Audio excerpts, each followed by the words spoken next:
Irmãos, é um prazer estar aqui novamente, poder rever os irmãos novamente, né? Fazia um bom tempo que eu não vi todos, né?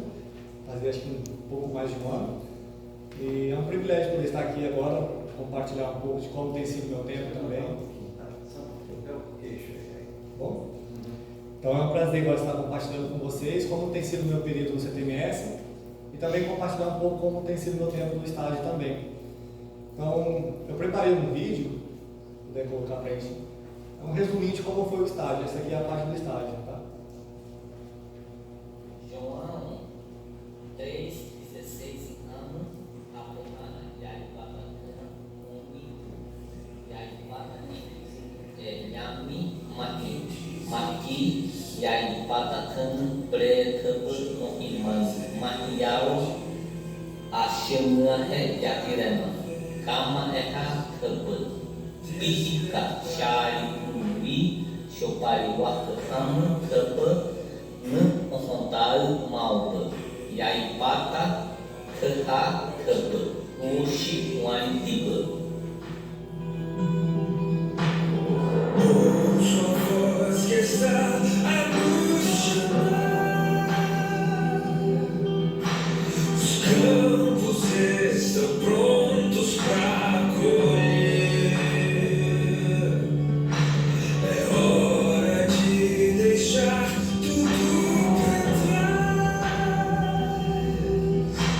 ao Mestre pela fé obedecer.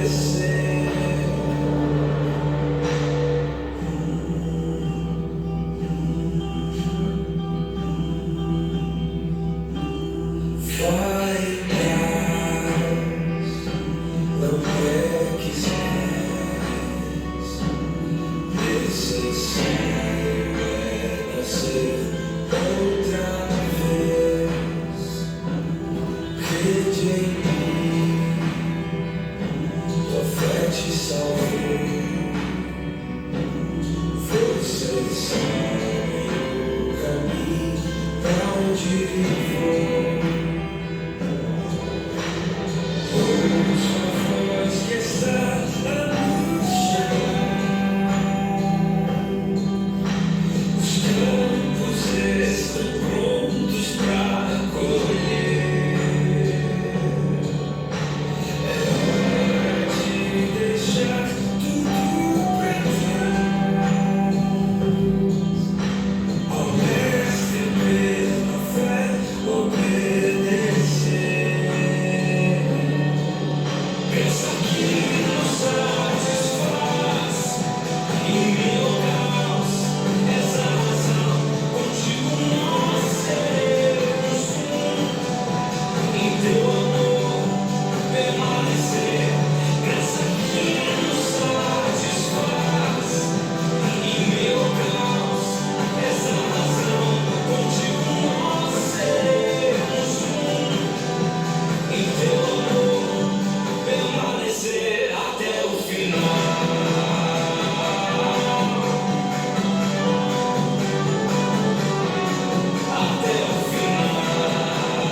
Então esse foi um pouquinho de como tem sido o meu estágio. Confesso que tem sido uma bênção.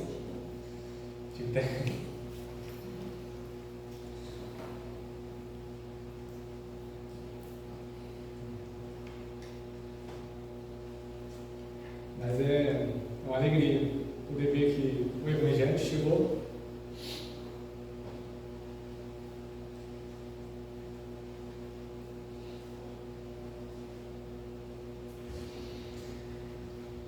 Mas é muito bom, irmão, de verdade. Foi um privilégio poder ter participado.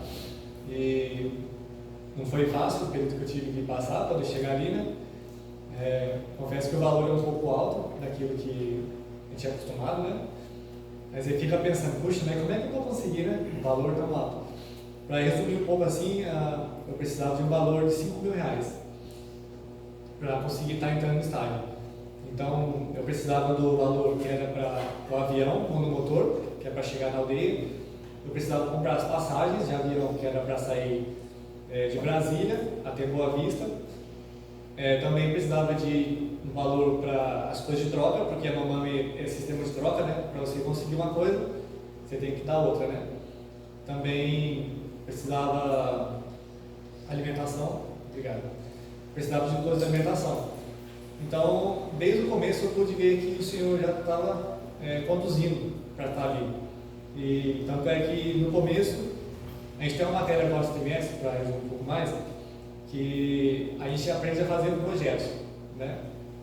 Ele não vai jogar tudo nas suas costas e você tem que correr atrás, mas ele te ensina o projeto, você ensinou passo a passo como compartilhar, como fazer uma forma que atraia a pessoa a interessar por isso, né? Então, esse trimestre no começo do ano ele ensinava essa matéria, então a partir disso o aluno ele tinha que fazer o seu projeto, né?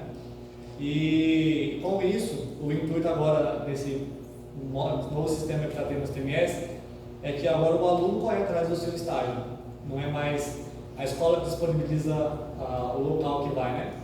Então agora, a partir de agora, o aluno corre atrás. Então você tem que fazer todos os cálculos direitinho do valor, você tem que entrar em contato com os missionários para te receber no local e quando chegar o tempo você vai. Isso permitir, né? Irmãos, tem sido uma bênção, porque eu fiquei pensando, como é que eu vou conseguir 5.000? Às vezes a gente esquece, né, do Senhor, né?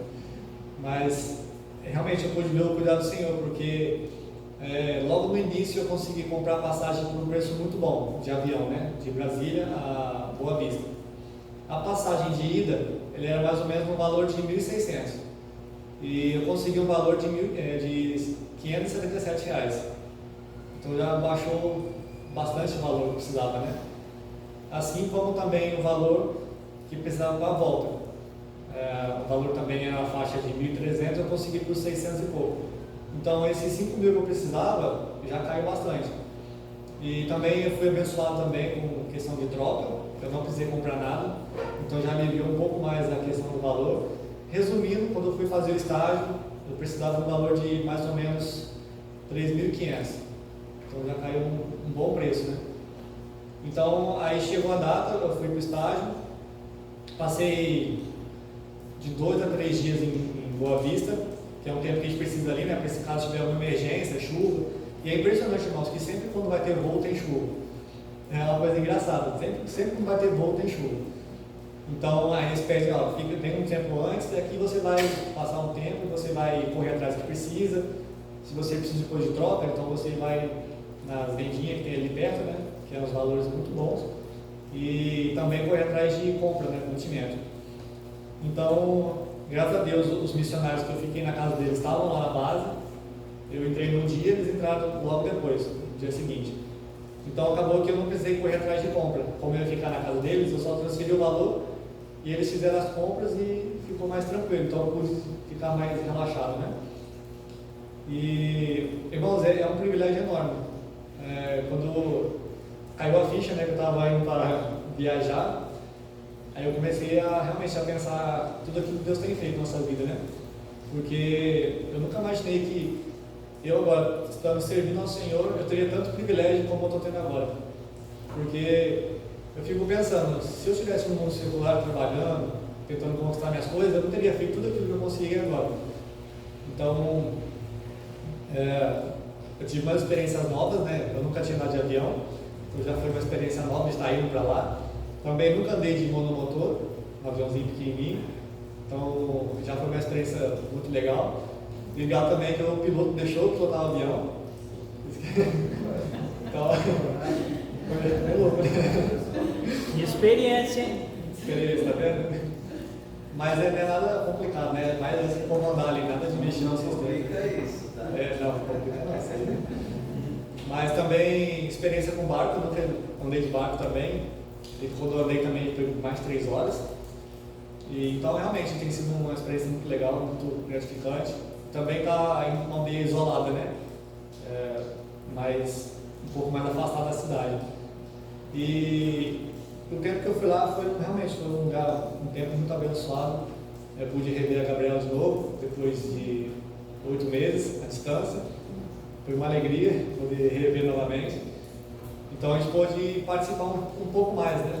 O intuito de ter ido lá também, não só estagiar, mas também pensando no futuro ministério. Se o Senhor permitir a gente casar, então já é um futuro ministério para a gente estar conhecendo juntos, né? Participar de tudo. Então realmente o Senhor ele trouxe boas experiências para nós, poder participar de coisas juntos. E de verdade foi um negócio muito louco. E como vocês poderam ver no vídeo, então eu participei de algumas experiências. Eu tive que, para o estágio, eu tive que fazer correr atrás de algumas coisas, né, para o estágio. Algumas palavras, expressões práticas e alguns eventos culturais. Então, no mínimo, eu tive que pegar 300 palavras na língua, no mínimo. 50 expressões práticas, que é o que você usa no dia a dia, né, para você perguntar o que é isso, o que você está fazendo, que horas perguntar se você está bem, dizer sim ou não. Então a gente teve que pegar essas palavras básicas, né? E 20 eventos culturais. Então, no caso dos eventos culturais, basicamente seria tudo que eles fazem, tudo que é novo para nós, né? É o que eles fazem. Então, por exemplo, catar lenha, caçar, pegar peixe, acender um fogo, pegar a fruta do pé. Então tudo isso é um evento cultural que a gente teve que registrar. Então foi um tempo muito bom de poder realmente observar melhor como é uma cultura isolada. E graças a Deus o Evangelho já chegou naquele lugar, né? Muito tempo atrás teve presença missionária, eles aprenderam, eles chegaram a ensinar um pouco. Tanto é que na igreja lá tem uma igreja também, né? Então eles têm um material de estudo. Mas o pastor ele não prega, ele simplesmente lê aquele material da língua, né? E às vezes ele faz os comentários dele, mas é tudo lido, né? E então até agora esse missionário não está mais lá, mas tem um casal que está há mais tempo lá, está há uns 10 anos lá trabalhando naquele local. Então ele está quase entrando no processo de ensino, poder ensinar os Yanomamis. E então eles estão agora para fazer uma avaliação. Se o Senhor permitir eles passarem essa avaliação, eles vão poder ensinar os pastores, os líderes daquela igreja, para eles começar realmente a pregar. Então eu peço que os irmãos estejam orando por isso, né? Que esse dia possa chegar logo, né? Mas também agora, recentemente entrou um casal de americanos para fazer parte da equipe, o Eli e a Jéssica, e os filhos dele, né? Então eles estão lá mais ou menos 8 meses, se eu não me engano. Eles estão terminando de construir a casa deles. Foi um pouco mais corrido para eles construir a casa. Eles estão mais ou menos uns 6 meses construindo a casa deles. Então foi um processo mais longo, né? E também tem 2 solteiras, que é a Edilene, mais conhecida como Branca, e a Gabriela, que está trabalhando também lá. A Gabi ficou 6 meses na aldeia, trabalhando lá, conhecendo o povo. E foi interessante poder rever ela e ver que ela tinha aprendido a língua. Ela estava comunicando já, em 6 meses ela estava conseguindo se comunicar. E o legal dos Yanomamis é que eles gostam de ensinar. Por mais que como você erra, eles brincam com sua cara, né? Mas eles realmente gostam de ensinar. Então quando a pessoa ela errava para falar, eles falam, não, é assim que fala, eles corrigiam. Então realmente foi muito legal ver esse desenvolvimento dela, ver que ela evoluiu nesse trabalho. Então, peço também que os irmãos continuem orando por ela. Ela vai continuar, ela está trabalhando no TMS agora, mas ela vai continuar estudando o material que foi recolhido, né? E o tempo lá foi um pouco corrido. Eu fiquei na faixa de mais ou menos 1 mês e 8 dias mais ou menos na aldeia.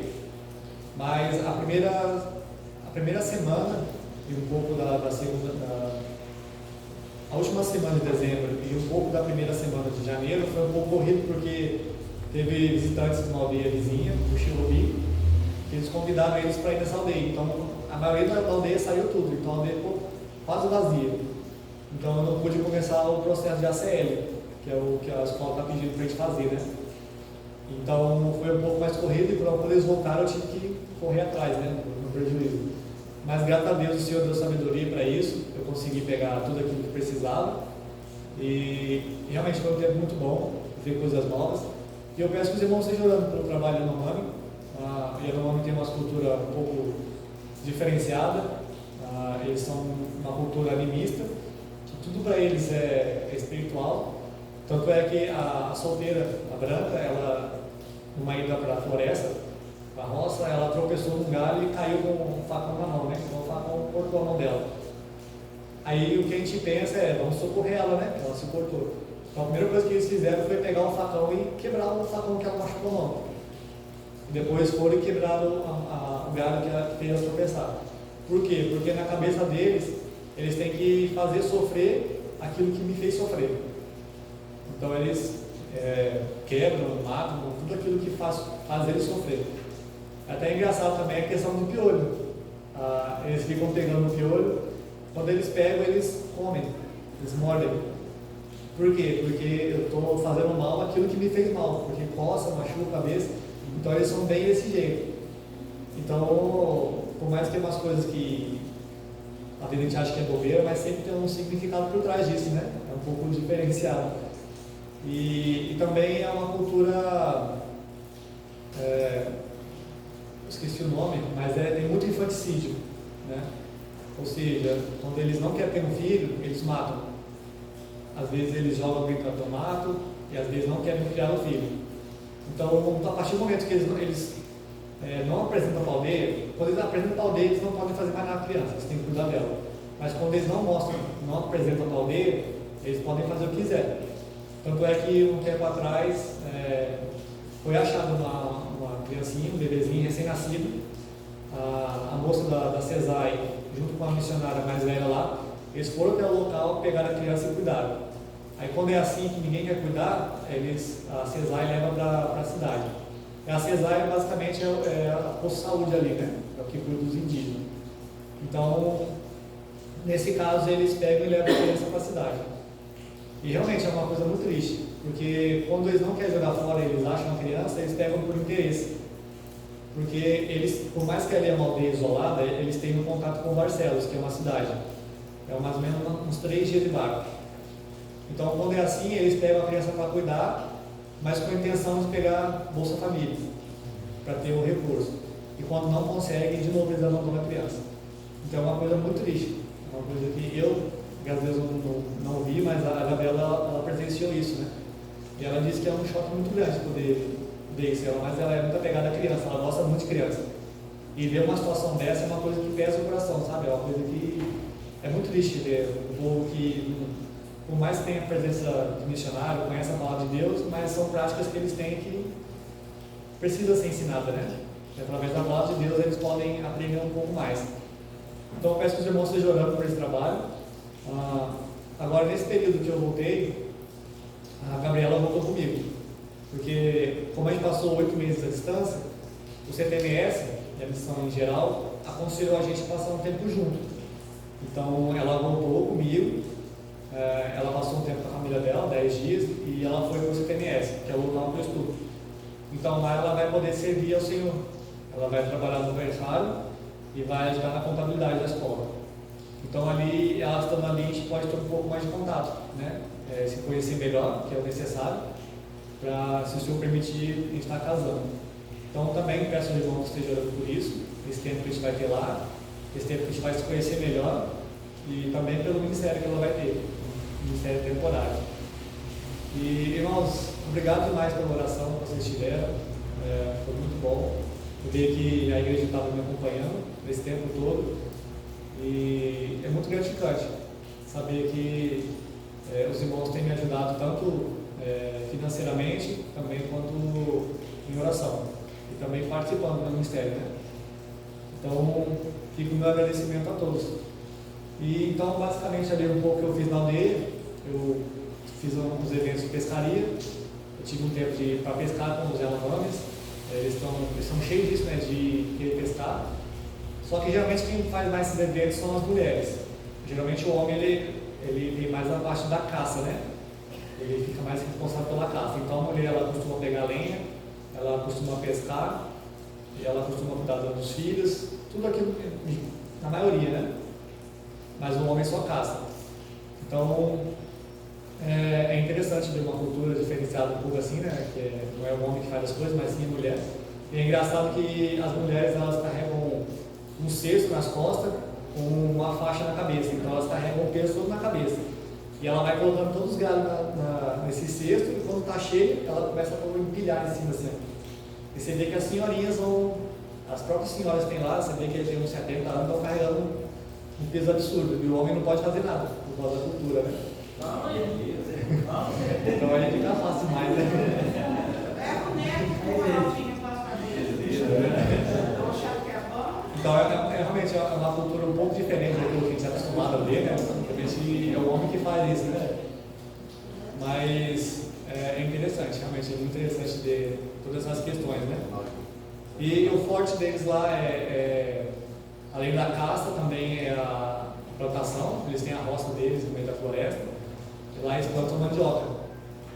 Então eles fazem muito beiju, faz a farinha de tapioca, né? Então essa é a alimentação que eles têm. Farinha, beiju. Às vezes quando eles vão na cidade eles compram arroz, né? Para também se alimentar. Também livro de caça, que é porcão. Inclusive aquele vídeo no final foi uma coisa interessante. Que a gente estava voltando de Chernobyl, que é uma aldeia vizinha. Ela fazia parte da aldeia Novo Demini, que é a aldeia que eu fui. Mas acabou que ela se separaram, então ela foi um pouco mais longe. Então eu pude ir lá conhecer essa aldeia também. E a aldeia é muito maior, bem maior do que Novo Demini. Novo Demini tem mais na faixa de 200 Yanomamis e essa aldeia tem na faixa de 600 a 800 Yanomamis. Então ela é o dobro da quantidade. Né? E nesse dia, a gente estava voltando para o Novo Demini, o indígena parou o barco e falou, ó, tem porcão.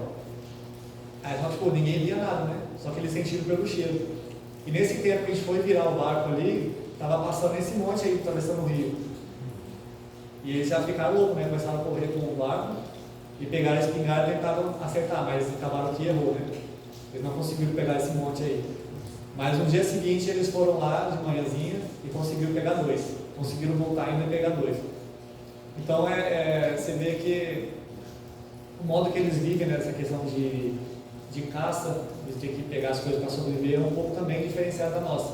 Porque eles são muito existencialistas, eles pegam no momento. Então, por exemplo, se eles pegarem um animal desse grande, eles vão comer tudo numa sentada só. Eles vão sentar e comer tudo. Aí depois na janta e no dia seguinte a gente vê o que faz. Aí eles vão e correm atrás. Então eles são bem isso. E você vê que muitas vezes alguns passam fome por causa disso. Né? Mas eles sempre têm, como floresta, né? Então sempre conseguem pescar alguma coisa, aí tem a plantação, conseguem comer, mas eles vivem dessa maneira, né? Então é um pouco diferenciado. A gente tem a maneira de estocar tudo, né? Eles pegam ali, faz durar um mês, eles acabam tudo num tempo só. Então realmente uma cultura diferenciada, se for observar, ela é bem diferente daquilo que a gente conhece. Então, mas o intuito realmente do estágio foi isso, observar aquilo que é diferenciado, né? Aquilo que é diferente do nosso e aquilo que é da cultura deles. Então, foi um tempo muito bom, pude aprender algumas palavras também na língua. Eu tive que fazer algumas sessões para poder aprender a língua deles. Basicamente, você pode usar a imagem ou parte do corpo, ou gestos, para poder aprender.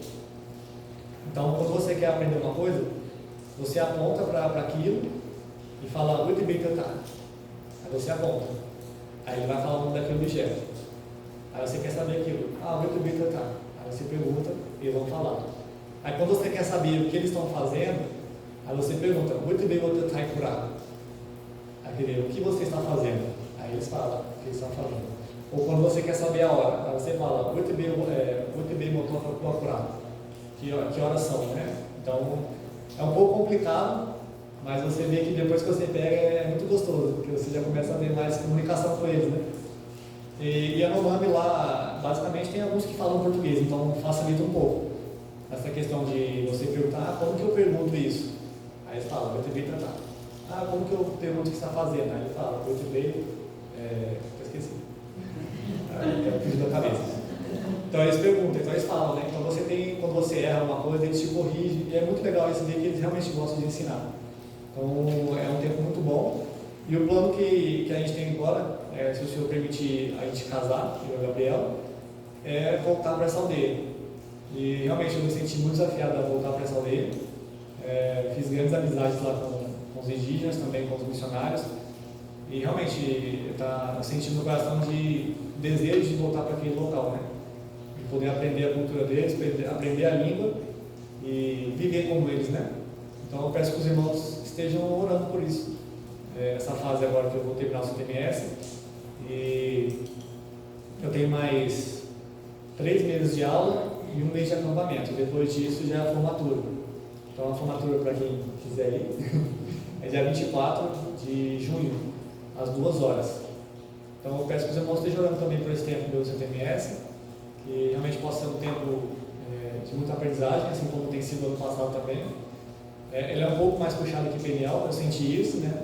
Que é mais voltado para ferramentas para usar um trabalho mais cultural do que algo bíblico, né? Que você está ali sentado estudando o tempo todo, né? Então é algo mais prático. Então eu peço que os irmãos estejam orando por isso. E se o Senhor permitir, estarei voltando para lá. Com isso, eu gostaria de deixar uma mensagem para os irmãos.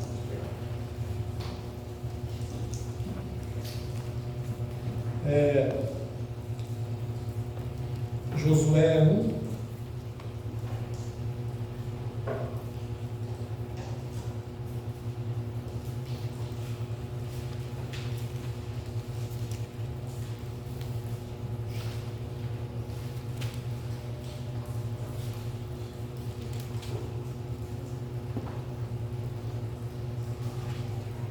Josué 1. A gente vai estar lendo do 1 ao 9. Todos acharam? Eu vou estar lendo aqui. Sucedeu depois da morte de Moisés, servo do Senhor, que este falou a Josué, filho de Nun, seguidor de Moisés, dizendo: Moisés, meu servo, é morto. Dispõe-te agora, passa esse Jordão, tu e todo este povo, a terra que eu dou aos filhos de Israel. Todo lugar que pisar a planta do vosso pé, vou-lo tenho dado, como eu prometi a Moisés. Desde o deserto e o Líbano até o grande rio, o rio Eufrates, toda a terra dos heteus, até ao mar grande, para o poente do sol será o vosso limite. Ninguém te poderá resistir a todos os dias da tua vida, como fui com Moisés. Assim serei contigo, não te deixarei, nem te desampararei. Sê forte e corajoso, porque tu farás este povo herdar a terra que, sob juramento, prometi dar a seus pais. Tão somente ser forte e muito corajoso, para teres o cuidado de fazer segundo toda a lei que meu servo Moisés te ordenou. Dela não te desvies, nem para a direita, nem para a esquerda, para que sejas bem-sucedido por onde quer que andares. Não cesse de falar desse livro da lei, antes medite nele dia e noite, para que tenha cuidado de fazer segundo todo quanto nele está escrito. Então farás prosperar o teu caminho e serás bem-sucedido. Não te mandei eu? Ser forte e corajoso. Não temas, nem te espante, porque o Senhor teu Deus é contigo por onde quer que andares. Vamos estar orando? Senhor Deus, Pai, obrigado por mais um dia. Obrigado, Pai, pelo seu cuidado. Te louvamos, Pai, pela sua misericórdia que se renova cada manhã. E obrigado porque o Senhor tem tocado nosso coração, Pai, de ter conhecido Sua palavra, de conhecer a Ti e poder estar aqui agora, Pai, servindo e poder estar Te louvando e aprendendo cada dia mais de Ti, Pai. Peço que o Senhor esteja abençoando essa noite, a mensagem também, que a mensagem possa tocar no coração dos irmãos, Pai, que abra o entendimento deles para a mensagem e que também o Senhor me dê sabedoria para passar, Pai. É isso que eu te peço e agradeço, em nome de Jesus, amém. Então, essa passagem, ela conta um pouco da mudança. Moisés, ele morreu, e então nosso Deus, ele convocou outra pessoa, que era o seu servo, né? E chamou Josué para continuar o trabalho que Moisés havia começado, né? Então, realmente foi uma responsabilidade muito grande que caiu sobre o ombro dele, porque nós conhecemos a história de Moisés, a gente viu todo o feito que ele havia feito. Então, a gente pode ver que agora é um peso muito grande, e a gente pode ver que Josué sentiu isso. Tanto é que a gente, decorrendo a história, que a gente pode ver que o próprio Deus, ele estava consolando, dizendo a ele que não se desesperar, não ter medo, que o Senhor estava com ele, que o Senhor convocou ele e o Senhor quer que ele esteja nesse ministério. Então Deus deu esse conforto para ele não desistir do chamado que foi dado a ele. Porque é muito comum, às vezes, a gente querer fugir um pouco daquilo que Deus tem para nós. Sabemos que todos têm o chamado, mas poucos ouvem, né? Então, pensando nessa questão, imagina o próprio Deus te convocar, continuar um trabalho tão grande que Moisés havia começado, a promessa que havia feito aos pais daquele povo. Então, a gente pode ver que o próprio Senhor, ele veio consolando ele. E no verso 1 e 2 diz assim: sucedeu depois da morte de Moisés, servo do Senhor, que este falou a Josué, filho de Nun, servidor de Moisés, dizendo: Moisés, meu servo, é morto. Dispõe-te agora, passa esse Jordão, tu e todo esse povo, até que eu dou aos filhos de Israel. Então, a gente pode ver que foi uma grande perda, né? Porque nos conhecendo a história de Moisés, a gente viu tudo aquilo que ele havia feito, várias referências que ele fez, as intercessões que ele fez, os milagres, a compaixão que ele teve com o povo. Porque imagina você liderar um povo que estava perdido, aí você consegue tirar aquele povo dessa escravidão, mas o povo ainda assim é ingrato. Imagina a responsabilidade. A gente teria mania, talvez a gente teria desistido, né? Mas a gente vê que o Senhor realmente quando tem um chamado, ele honra esse chamado, né? Ele cuida, ele faz tudo aquilo que é necessário para esse servo. Então, no caso de Josué, ele perdeu um amigo e um mentor, porque eles eram bem próximos, né? Imagina a tristeza que deve ser, né? Você está ali caminhando com alguém e você perde alguém tão importante, né? E às vezes você tem essa pessoa como referência, às vezes você tem essa pessoa como, vamos dizer, um herói, e às vezes é uma grande referência que você tem para a sua vida cristã, um exemplo que você tem para a sua vida, e você perder essa pessoa, né? Então, mesmo Moisés morrendo, a gente pode ver que o propósito continuou. Então, o propósito foi passado para Josué. Então, o Senhor, ele chamou Josué para continuar esse trabalho, esse grande trabalho, que é salvar o povo, né? E as pessoas morreram, mas o propósito continua vivo. Eu fico pensando às vezes nesse trabalho transcultural, um pouco mais quando a gente chega no CTMS, uma pincelada, a gente passa a conhecer um pouco mais de perto como é realmente um trabalho transcultural. E a gente vê que às vezes a gente fica preocupado de eu tenho que fazer isso acontecer, eu tenho que chegar lá, vou aprender a língua, vou aprender a cultura, eu vou começar, em pouco tempo já vou começar a ensinar a palavra de Deus. Mas é engraçado que nem sempre é assim. Às vezes você chega no trabalho e você só começa o trabalho, mas você não vê o fruto. Então você vai lá, aprende, cria um relacionamento, aí pode passar anos e anos e anos e você não conseguiu pregar a palavra para aquele povo. Então, o que acontece depois é a próxima geração que entra. Eles vão continuar o trabalho. Então, a gente pode ter um exemplo disso também. Porque Moisés iniciou um trabalho, Deus passou uma tarefa para ele, mas ele não chegou ao final. Então, o trabalho, a tarefa é passada para outro. E é um trabalho árduo, irmãos. Realmente, é um trabalho muito complicado. Você sentir na pele como é um pouco mais difícil do que parece. De você ter que... imagina você ter que continuar um trabalho para uma pessoa que era um exemplar. A pessoa é o top da linha, né? O mais inteligente, o que mais tinha contato com Deus, assim, né? Tinha mais relacionamento com Deus, com o Senhor. Aí essa pessoa morre, aí você que se acha injusto, que acha que você não é capacitado, que você não tem discernimento para isso, tem que tomar o lugar daquela pessoa. É um peso muito grande para isso, né? E então, mas o Senhor desde o começo já estava animando ele. Fala, não precisa ter medo, não precisa. Moisés morreu, mas eu estou passando a tarefa para você agora, então você vai continuar aquilo que eu te peço. Então a gente sempre acaba achando que não é capaz. Eu, quando tive meu chamado, eu tive meus 13 anos de idade mais ou menos, foi num acampamento extreme. Nesse tempo eu quis fazer faculdade e tudo, mas eu vi que o Senhor não estava me dirigindo para isso, né? Então chegou uma fase que realmente eu vi que era o chamado que o Senhor queria na minha vida. E uma coisa que eu sempre pensei foi o seguinte: o Senhor me chamou, eu estou ouvindo, mas eu não me sinto capacitado para isso. Porque eu não sei se todos lembram, mas eu ainda sou um pouco mais tímido, mais calado, mas eu também falo rápido e a minha dicção também às vezes atrapalha um pouco. Então eu ficava tipo assim, meu Deus, como é que eu vou fazer? Eu tenho que falar com o povo, eu tenho que falar na frente de muitas pessoas, mas não me sinto capaz. Eu vou enroscar, vou suar, vou cair no chão, vou desmaiar, mas a gente vê que o Senhor ele dá capacidade para isso.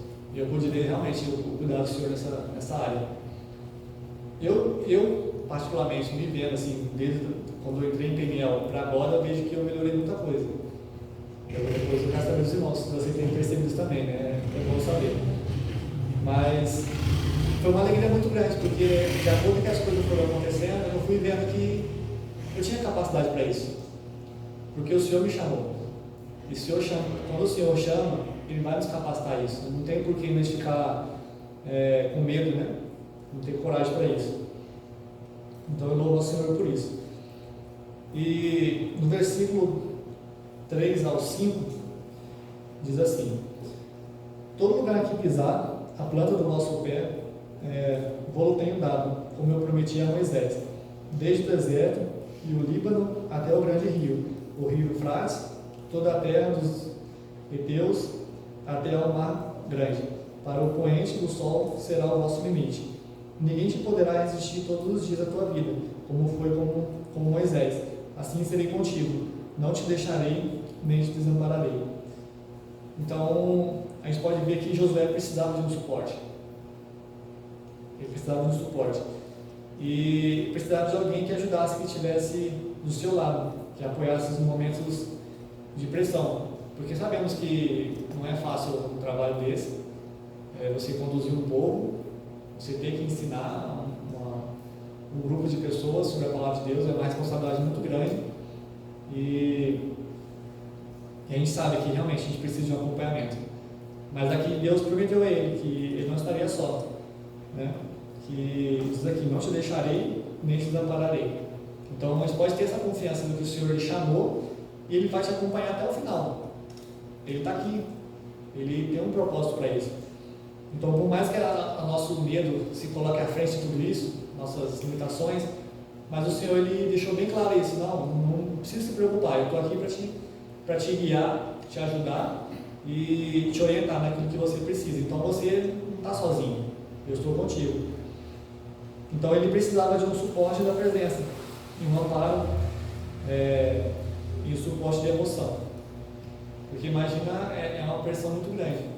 Então realmente ele precisaria de alguém que ajudasse até nas suas emoções, né? Então a gente pode ver que é o suporte presencial e emocional. Deus está nisso também. Não é só ajudando, chamar para ir e você vai e Ele vai te abandonar. Não é assim. Ele te chamou e Ele vai te acompanhar por todo momento. E Deus nunca disse que seria fácil. E realmente não é fácil. Não só pensando na vida missionária, mas também para os crentes, né? O Senhor disse que a terra era boa, que manda leite e mel, mas que mesmo assim teremos dificuldade. Por quê? Porque o mundo é do maligno. Então, por mais que nós tenhamos uma vida com o Senhor, nós seguimos ao Senhor, não é fácil. Então, nós crentes, em geral, precisamos do Senhor para nos orientar, nos dar capacidade de seguir e fugir das tentações do mundo. Então, o Senhor ele prometeu isso para nós. E a gente vê essa promessa que ele fez para Josué, mas podemos tomar isso para nós também. O Senhor também ele tem essa disposição para isso, porque ele é todo poderoso, ele tem poder para isso. E Deus disse a Josué que ele teria alguém para lhe acompanhar, que não iria deixar ele e nem ia deixar ele desamparar. Então é muito bom poder ver isso, né? Esse cuidado que o Senhor tem com aqueles que estão ao seu lado, né? Aqueles que deixam tudo em prol do Evangelho e para que pessoas possam conhecer mais da palavra de Deus, né? Então é uma satisfação muito grande poder ver isso. A gente pode se sentir mais confiante, né? De poder seguir a obra e sentir que Deus está conosco. Não só eu que estou servindo, quero servir no lado transcultural, mas todos estão aqui também. Seja com o seu vizinho, seja com o familiar. Então, Deus está conosco em todo o tempo. No versículo 6 diz assim: ser forte e corajoso, porque tu farás este povo herdar a terra que sob juramento prometi dar a seus pais. Então, ele diz, você precisa ser forte, vai precisar ser muito corajoso, vai ter que lutar muito, vai precisar se esforçar muito para que tudo isso se torne real. Porque não é basicamente você largar tudo e deixar Deus conduzir. Deus espera que nós também tenhamos nossa parte, nosso esforço nisso. E esse esforço tem que ser de coração. Não é só fazer por querer e achar que Deus me chamou, eu vou e Deus vai fazer o resto. Ele pode, Ele é poderoso para isso, mas realmente precisa do nosso esforço. E às vezes nos iludimos, achando que tudo coopera para o bem daqueles que amam a Deus. Nós conhecemos esse versículo, né? Tudo coopera para o bem daqueles que amam a Deus. Mas até os momentos ruins faz parte dessa promessa, né? Não é só os momentos bons. Porque uma coisa que a gente pode aprender é que em momentos difíceis Deus também usa para nos forjar. Assim como a história de Sadraque, Misaque e Abednego, a gente pode ver que eles testaram a fé deles e saíram vitoriosos por conta disso.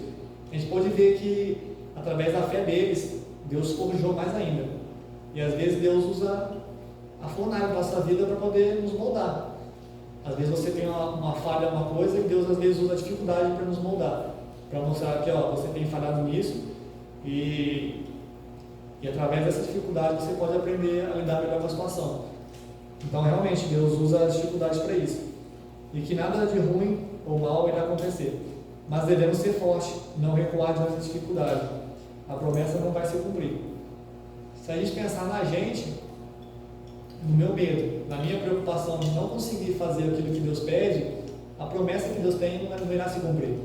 Então imagina, Deus chamou Moisés e ele falou: Senhor, eu não posso ir porque eu não sou capacitado, eu tenho a língua presa. Então Deus falou: não, mas eu estou te chamando, não tem por que você temer. Deixa tudo, deixa que eu faça o resto, mas eu quero usar a sua vida para isso. Imagina se ele tivesse recuado isso. Eu sei que Deus poderia ter chamado outra pessoa para isso. Deus pode usar quem quiser para poder fazer a sua promessa se cumprir. Mas se ele tivesse desistido, quem teria salvado o povo de Israel, né? O povo do Egito? Imagina, o povo estaria escravizado, teria talvez morrido tudo e a promessa não iria se cumprir. Então a gente pode ver que Deus usa quem Ele quer para poder fazer a sua promessa. Mas realmente devemos não desistir. Se Deus nos chamou, que nós possamos estar mantendo firme para isso. E não devemos agir como os espias, né? Que viram os gigantes e as fortalezas e fugiram. E às vezes a gente tem essa mania. Às vezes a dificuldade é tão grande que a gente olha aquilo, analisa e fala: não quero isso não. Olha o tamanho, imagina a cena dos espias, vendo aqueles gigantes. Aí fala, como é que eu vou fazer com eles aí? Esse cara é tudo grande. Mas nós vimos que o Senhor tem poder para isso. A gente pode ver Davi matou Sansão com uma pedrada na testa. Então a gente pode ver que o Senhor ele usa os menores dos homens para isso. Não precisa ser o que mais tem capacidade, o mais inteligente, o mais dotado para isso. Ele usa quem ele quer para a sua obra. E a gente pode ver que Deus usou os que têm falhas. São todos pecadores, nenhum deles é santo, mas são todos pecadores. Todos eles tinham suas falhas, mas mesmo assim o Senhor convocou eles para esse ministério. E o Senhor nos chamou para irmos além e pregar a sua palavra. Mas para isso ele disse, seja forte e corajoso. E realmente nós devemos ter os nossos olhos fitados no Senhor. Não é deixar as dificuldades tomar conta da situação, né? Realmente devemos mostrar que o Senhor está conosco, ver que o Senhor está conosco e realmente seguir. Porque o Senhor, que é Deus, está chamando e prometeu que vai cumprir, que vai cuidar. Quem sou eu para negar, né? Ou ter medo disso? Agora, se é uma pessoa, um outro homem, um pecador, ele chega e fala a mesma coisa, com uma promessa de que você não vai sofrer, que nada vai acontecer, aí você pode duvidar, porque ele é um homem, é um pecador. O homem não tem o poder que Deus tem. Então, que podemos ter um conforto muito grande por conta disso, porque o Senhor é Deus. E no versículo 7 diz assim: então somente se forte e muito corajoso, para teres o cuidado de fazer segundo toda a lei, que meu servo Moisés te ordenou. Dela não te desvies nem para a direita e nem para a esquerda, para que sejas bem sucedido por onde quer que andares. Essa palavra bem sucedida, ela, se não me engano, acho que é do latim, quer dizer sacal. É isso mesmo, Perso? Não sei. Então, eu fiz uma pesquisa, mas na pesquisa disse isso, né? Que sacal. Essa palavra tem vários significados, mas nesse texto significa agir com sabedoria, ter discernimento e agir com prudência dentro da situação. Então essa palavra bem sucedido quer dizer isso. E quando lemos a Bíblia somente para que sejamos bem sucedidos, temos a ideia de que eu vou obedecer a lei. Então, por exemplo, eu quero ler a Bíblia todinha, porque o Senhor disse que eu preciso conhecer a palavra de Deus, e conhecendo a palavra de Deus eu vou seguir aquilo que o Senhor pede, né? Todas as leis que foram pedidas, né? Mas sabendo que não é bem isso, né? Não é só você ler a palavra. Então, quando você manuseia a Bíblia no modo certo, você tem uma arma muito poderosa. É uma arma muito poderosa, pois ela vai te ajudar a ter discernimento naquilo que é certo, fugir daquilo que é errado, e vai te conduzir num caminho bem sucedido. Então, peraí que eu perdi o raciocínio. Então, quando lemos a Bíblia somente para que sejamos bem sucedidos, temos a ideia de que vou obedecer à lei, vou ouvir a lei, vou ter o cuidado de não me desviar dela e tudo vai dar certo. Mas na verdade não é assim. Não devemos ler a Bíblia só por ler. A Bíblia é uma ferramenta muito importante na vida do crente. Então, realmente precisamos ter a Bíblia como nosso companheiro, como uma espada, que através dela podemos nos desviar daquilo que é mal, daquilo que é ruim. E não somente conhecer a palavra, mas o comportamento e as nossas atitudes. Então, na real, a palavra de Deus não deve ser lida por ler. Através de quando você lê a palavra de Deus, as nossas atitudes e nosso jeito de ser devem ser mudados. Porque a palavra de Deus ela transforma. A gente pode ver muito isso. A gente pode ver casos e casos de pessoas que estavam em situações complicadas, às vezes em drogas e roubos, e a partir do momento que ela se converte, ela crê em Cristo como Salvador, a gente pode ver que a pessoa, quando começa a entrar de cabeça na palavra de Deus, a gente vê que é uma transformação. E é uma coisa que você não precisa falar para ele fazer, é uma coisa que a palavra de Deus mostra. E engraçado que ontem eu fui visitar uns colegas lá em Peniel, da minha turma, né, do Peniel, e eu pude conversar um pouco com eles. E eu pude falar um pouco com eles também, essa questão, né, porque a gente tem, muitas vezes a gente tem essa cabeça que quando eu vou trabalhar num lugar, pensando no povo transcultural, eu vou chegar e vou fazer isso, vai acontecer aquilo e tudo vai dar certo. Só que na verdade não é bem assim. Uma coisa que a gente pode ver, que o mundo tem a visão sobre isso, que eles pensam assim, por que vai deixar missionário entrar numa aldeia? Vai acabar com a cultura deles. Só que na verdade é uma coisa um pouco mais complexa do que isso. Porque nós não temos esse poder de chegar a mudar a cultura. Mas na real quem faz mudar a cultura é o próprio povo, porque eles conhecem a palavra de Deus, eles vão reconhecer que as práticas que ele tem é errada, e assim eles vão mudar o seu modo de ser, né? Inclusive teve uma história que o André, o diretor do CTMS, contou uma vez, que não só nessa aldeia que ele trabalhou, né, Caxinauá, mas também em outras aldeias, que o indígena às vezes ele quer um fruto, ao invés de ele subir no pé e pegar o fruto, ele corta a árvore para poder pegar o fruto. Só que acontece, se ele cortar o pé, ele não vai ter mais aquele fruto, então ele vai ter que andar um pouco mais para frente para conseguir mais alimento. Só que quando ele chega lá, ele corta de novo, pega o fruto, e assim vai indo, cada vez ficando mais longe. E eles tentaram ensinar isso para eles. Só, ao invés de você cortar o pé, por que você não sobe nele e pega o fruto? E eles falam assim, não, mas cortar o pé é mais fácil. Então você vê que na cabeça deles, parece bem simples. Mas na verdade, você vê que não é tão assim, né? É mais fácil subir no pé e você sempre vai ter o fruto ali. Então, eles tentaram ensinar, mas eles não aceitaram. Agora, se na palavra de Deus diz algo relacionado a isso, que é mais fácil você cortar, pegar o fruto do que cortar, e eles reconhecer isso, é uma mudança que a palavra de Deus fez.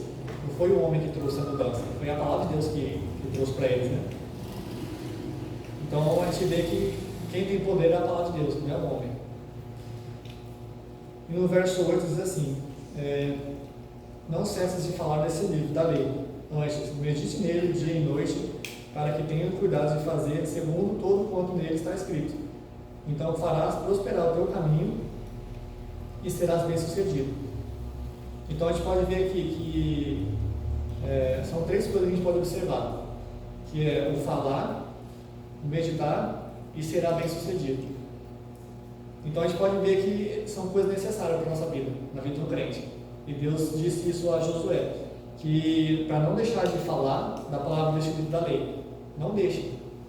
Mantenha firme, continue firme na palavra do Senhor, que será sucesso, né? E não deixe de meditar. Não é só você ler, você tem que ler a palavra de Deus e ter um tempo para meditar. E muitas vezes lemos a Bíblia com o intuito de ler. Às vezes a gente faz para a promessa, né, de eu quero ler a Bíblia em 1 ano, ou 6 meses, ou 3 meses, mas ler por ler. A gente sabe que não é isso, né? Você sabe que tem que ter um cuidado maior com a palavra de Deus. Você tem que ler com o intuito de realmente analisar. Porque aquilo que você aprende com a palavra não é perdido. É uma bênção para a nossa vida. Então não podemos ter essa visão de ler a Bíblia com o intuito de ler por ler, né? E a Bíblia deve ser lida com qualidade, de ler e meditar nela. E meditando na palavra, podemos nos orientar e buscar ser bem-sucedido. Irmãos, somente através da palavra de Deus que podemos ser bem-sucedidos. Não adianta a gente querer correr atrás com nossas forças, querer fazer as coisas com o nosso jeito, que não vai funcionar. Porque o Senhor deixou essa palavra para nós com esse intuito. E quando decoramos um versículo, a gente tem o intuito de guardar no coração, né? O versículo. Mas não é bem assim, né? Você tem que decorar meditando. Uma coisa que até aconteceu comigo em Peniel, que eu quero compartilhar com os irmãos, que eu fui horrível na questão de decorar verso. Teve dias que eu não entregava o verso, precisava, realmente foi uma falha minha, porque às vezes você tem tanta coisa para fazer e você só quer decorar o verso. Não precisa decorar, você fica lendo, escreve, lê, ouve, e você fica nisso. Mas na verdade, você até pode decorar o verso, mas não é uma coisa que fica no coração, sabe? Uma coisa que você tem ela para meditar. Tanto é que tem versos que eu decorei na correria que hoje eu não lembro mais. Então acaba que é um dos perigos, né? A gente é orientado a fazer isso. Leia, medite na palavra, estude a palavra. Não precisa só tentar decorar. Mas realmente eu falei muito nisso. Mas quando meditamos na palavra, temos ela gravada no coração. Então temos uma arma muito importante no nosso dia a dia. Tendo a palavra de Deus no coração, podemos fugir do pecado, podemos lembrar de histórias que nos fortalecem. Puxa, tal personagem fez isso, aconteceu isso, eu também quero fazer isso, então eu quero me esforçar para isso acontecer. E a gente pode ver que Deus dá essa capacidade, né? E muitas vezes nós crentes temos essa capacidade de conversar sobre tudo. Às vezes, não só crentes, né? Todo ser humano tem essa capacidade. Mas os crentes têm essa maneira também de sentar em rodinha, falar sobre filme, falar sobre futebol, falar sobre série. Mas quando é para falar a palavra de Deus, a gente acaba tendo vergonha ou medo. A gente não fala tanto da palavra de Deus, né? Como deveria ser falado. Então, essa é uma coisa que realmente devemos nos preocupar, né? Porque se nós somos crentes, não temos essa mania de falar, não temos a prática de falar sobre Cristo, nosso próprio meio, imagina com pessoas que precisam conhecer a palavra de Deus. Então é uma responsabilidade muito grande. E no versículo 9, diz assim: não te mandei eu ser forte e corajoso, não temas, não te espantes, porque o Senhor teu Deus é contigo, por onde quer que andares. Esse versículo para mim, no tempo de Peniel, foi muito importante, porque foi através dele que realmente eu vi que meu trabalho era transcultural. Eu vi que os povos indígenas precisavam conhecer a palavra de Deus, porque por mais que às vezes a gente aceita o chamado, às vezes a gente fica à mercê da situação, né? Eu vou lá, vou estudar, no caminho a gente vê o que vai dar. Então, e esse versículo realmente foi uma coisa que me comoveu muito, porque eu tinha medos, eu tinha as minhas limitações, achava que essa limitação não ia me dar capacidade para continuar, né? Mas o Senhor diz: ser forte e corajoso. Então, e ser forte e corajoso não é só na questão de você estar deixando tudo para servir ao Senhor, mas também no nosso dia a dia. Podemos tomar essa lição para o nosso dia a dia, ser forte e corajoso. Porque o que acontece? Nós somos pecadores. Às vezes a carne fala mais alto que o Espírito Santo, né? E se você não alimentar o Espírito Santo, a carne vai falar mais alto. Então, devemos ser fortes. Temos que meditar na palavra, ler a palavra, ser forte. E assim podemos ser fortes. E assim teremos coragem contra o pecado. E você ser forte e corajoso, e você tem a confiança de que Deus pode nos capacitar. Sabemos disso, que através de Deus nós seremos fortes e teremos coragem, nós teremos mais confiança para continuar o trabalho. Teremos um conforto de saber que o Senhor não vai desamparar a gente, né? E a coragem é para não desistir daquilo que Deus te chamou para fazer.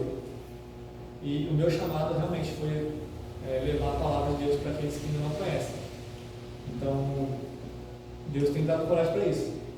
Eu deixei minha família, não é fácil. Eu sou muito apegado na minha família, e deixar minha família para servir ao Senhor foi uma coisa bem difícil. Então, eu tenho a confiança de que Deus está ali, vai me acompanhar, vai me guiar na minha jornada. E depois diz assim: não tenha medo nem desanime. E é fácil para dizer não ter medo, né? Não tenha medo não, confia, é fácil. Mas nem sempre na prática é assim, né? Nós somos pecadores e somos falhos, né? Então é uma coisa que não é simplesmente dizer, né? Não tenha medo. Agora, uma confiança que a gente pode ter é quando Deus diz: não tenha medo, eu estou contigo. Para que você vai desesperar? Eu estou contigo, não precisa ter medo. Então, quando Deus fala isso para a gente, é uma confiança que a gente pode ter. Agora, quando o homem fala, né, é igual aquela velha história, né? Quando você fala para a pessoa confiar em você, a pessoa fica de costa, aí fala: joga o corpo para trás, que eu te seguro. Você vai confiar? Eu não confio no ser humano, não. Eu vou cair de costa e é capaz de rir minha cara ainda. Mas sabemos que Deus não é assim. Deus, ele fala: confia em mim. Então, quando ele fala isso, realmente podemos confiar, né? E às vezes, quando a gente é criança, nossos pais falam: não precisa ter medo, aí ele te abraça. E às vezes o conforto do Senhor é assim também. É como um pai. Você está com medo, você não sabe o que fazer, e ele vem e te abraça e te dá segurança. E você realmente se sente acolhido nos braços, né, do nosso pai. Então é uma coisa que devemos pensar, né? A gente tem que realmente confiar no Senhor e tem que entregar tudo a Ele. E aqui podemos pensar com que podemos pensar com não ter medo, com que não ter medo, né? Então, uma coisa que Deus diz, não tenha medo de faltar algo, que Deus proverá. A gente tem medo disso. Nossa, meu medo é de passar dificuldade. Deus falou que não vai faltar, não vai faltar. E eu tenho provado disso, irmãos. De verdade, eu tenho provado isso e tem sido muito gratificante. Não só pensando no meu estágio, mas também todo o meu curso.